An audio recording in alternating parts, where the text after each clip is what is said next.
आखिर आकाशगंगा क्या है और कैसे काम करता है? यह प्रश्न बहुत बार हमारे मन मस्तिष्क में आता है। तो आइए इसके बारे में विस्तृत रूप से जानते हैं। हम जिस ग्रह पर रहते हैं उसका नाम पृथ्वी है। पृथ्वी हमारे सौर मंडल के बाकी ग्रहों की तरह एक अहम हिस्सा है। लेकिन हमारा ये सौर मंडल कहाँ पर है? क्या आपको पता है? हमारा सौर मंडल आकाशगंगा का बस एक छोटा सा हिस्सा है।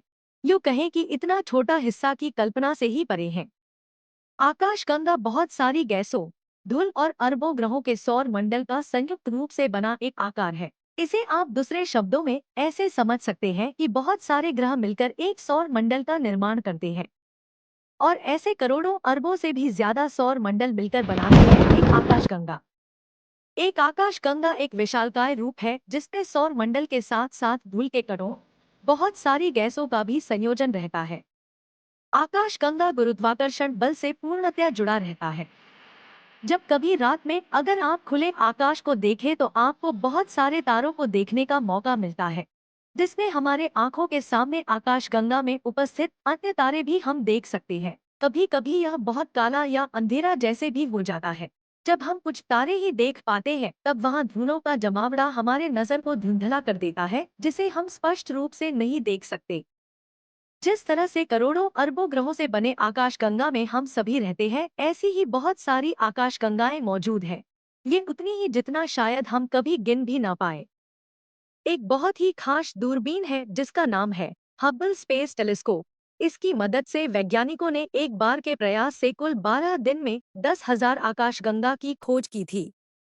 इन आकाशगंगाओं में कुछ छोटे, कुछ बड़े, विभिन्न आकार और रंगों के आकाशगंगाओं को देखा गया। कुछ वैज्ञानिक मानते हैं कि इस ब्रह्मांड में ऐसी अरबों खरबों से ज्यादा आकाशगंगाएं हो सकती हैं, जिन्हें शायद कभी गिना भी नहीं जा सकता है।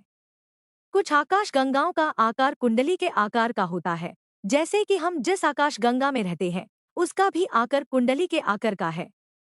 दूसरे अंडाकार या दीर्घ वृत्ताकार के आकार में होते हैं और कुछ अन्य अटपटे आकार में भी होते हैं, जो संयोजित नहीं होते। अनियमित और नियमित आकार वाले ऐसे आकाशगंगा को विशेष दूरबीन से देखने पर इसमें से हमें भरपूर रोशनी निकलती दिखाई देती है।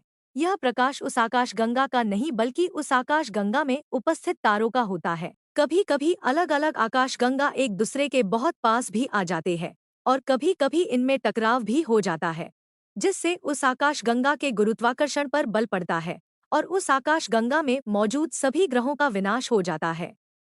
आकाशगंगा के टूटते ही उसमें मौजूद गैस, ग्रह सब अलग अलग होकर नष्ट हो जाते हैं। हमारी पृथ्वी भी अन्य आकाशगंगाओं की तरह एक दिन आकाशगंगा से लड़कर टूटकर नष्ट हो जाएगी।